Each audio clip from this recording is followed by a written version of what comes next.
Well, let's talk about mortgage rates. Okay. They went up. They're up at 5-6% now, right? Mortgage rates set another record low, sparking new strength in refis. Wait. Yeah. Hey, what's up?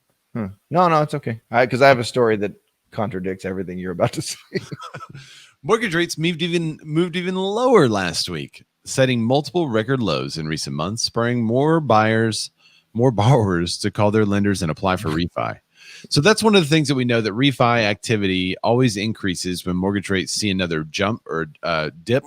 And I wonder if part of this increase in mortgage rate activity are people that have kind of applied and are thinking about doing a refi or selling their house or buying a house, and they're kind of waiting, and maybe they have their application in, and then when that rate drops, they're like, okay, go ahead and do it now. Let's lock it in.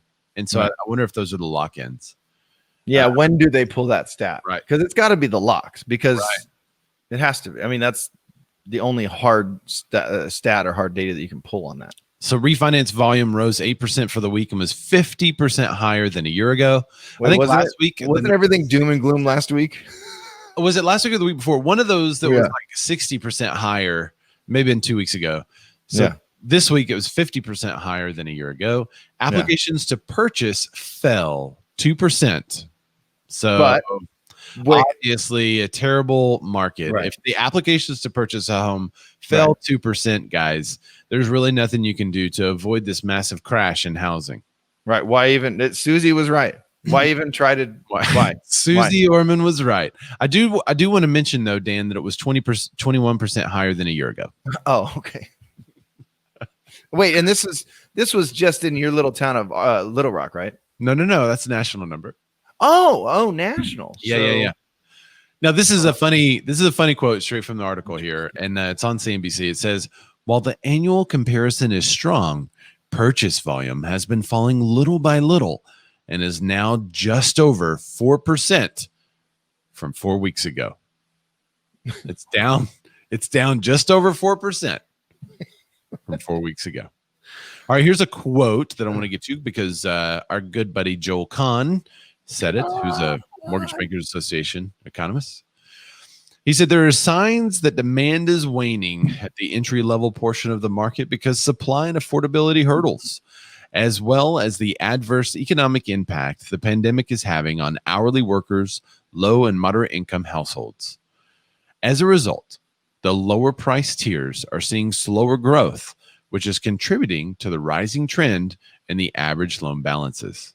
Now, I tend to disagree with Kahn on this one a little bit because I think if there was more supply, then there would be more sales. I don't necessarily agree that it's an affordability hurdle. Right. I think it's basically a supply hurdle.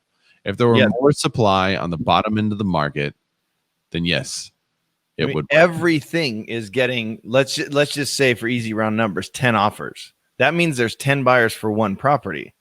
If there's 100 properties, that means there's still 900 buyers left over after every one of those houses goes into escrow, right? Yeah. So I agree that it's obviously the demand is there. There's just not enough supply. So, and he's not a sensationalist at all. He's a numbers guy. He says, here's what's happening and here's what's likely to happen because of these numbers. He's never sensational. So I don't think he's trying to be here. Right. Interesting read. Again, that one's at CNBC. Dude, I like keeping up to date on what the mortgage application volume is doing because that's a fun stat to talk about to your clients and letting them know, just kind of that you have a pulse and you know what's happening. Yeah.